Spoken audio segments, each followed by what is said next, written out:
എങ്ങനെയാണ് ഈ ഒരു കായികമേളയെ കാണുന്നത്? ഇതിപ്പോൾ സംസ്ഥാന ഗവൺമെൻറ് രണ്ടാമത്തെ തവണയാണ് സ്കൂൾ ഒളിമ്പിക്സ് എന്നുള്ള രീതിയിലേക്ക് നടത്തിക്കൊണ്ടുവരുന്നത്.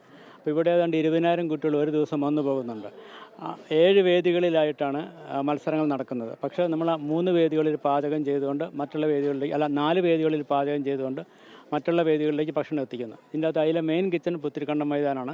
ബാക്കി 3 സാറ്റലൈറ്റ് കിച്ചണുകളുണ്ട്. ഒന്ന് വെള്ളായണിയിലാണ്, ഒന്ന് GV രാജ സ്കൂളിലാണ്, ഒന്ന് പെരുപ്പൻകോടാണ്. കുട്ടികൾക്ക് ഭക്ഷണത്തിൻ്റെ കാര്യത്തിൽ ഒരു ആശങ്ക വേണ്ട അല്ലേ? തീർച്ചയായിട്ടും വേണ്ടി വരില്ല. ഇത് എത്രാമത്തെ കലോത്സവവും കായികമേളയൊക്കെയാണെന്ന് ഓർക്കുന്നുണ്ടോ? കായികമേള എനിക്ക് തന്നെ 20-ന് മുകളിലായിട്ടുണ്ടാവാം. കലോത്സവം ഞാൻ പിന്നെ നോട്ട് ചെയ്ത് വെക്കാറില്ല, കായികമേള മാത്രം നോക്കാറില്ല. അതിൽ ഒരു മികച്ച അനുഭവം അല്ലെങ്കിൽ ഓർമ്മിക്കുന്നൊരു അനുഭവം എന്താണ് ഇത്രയും വലിയൊരു കാലയളവിൽ?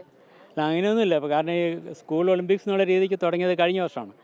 അപ്പോൾ ഇതൊരു വലിയൊരു ടാസ്ക് തന്നെയാണ്. കാരണം 20,000 ആൾക്കാർക്ക് ഒരേ വേദിയാണ്. ഇവിടെ 1,00,000 ആൾക്കാർ നമുക്ക് കൊടുക്കാൻ പറ്റും. അത് 7 വേദികളിൽ നമ്മൾ 4 കിച്ചണുകളിൽ പാചകം ചെയ്തോടെ എത്തിക്കുക എന്നുള്ളിടത്താണ് എൻ്റെ ടാസ്ക്. പാചകം ചെയ്യലല്ല. എത്ര കുട്ടികൾക്കാണ് ഇപ്പോൾ ഇവിടെ 5 അടുക്കളകളിലായിട്ട് പാചകം ചെയ്യുന്നത്? 4 അടുക്കളകളിലായിട്ട് 20,000 പേർക്ക് ഒരു ദിവസം കൊടുക്കണം. രാവിലെ ഉച്ചയ്ക്ക് വൈകുന്നേരം 20,000 പേരുണ്ടാവും. എന്തൊക്കെയാണ് വിഭവങ്ങൾ? സ്പെഷ്യൽ എന്തൊക്കെയാണ്? സ്പെഷ്യൽ ഒന്നുമില്ല.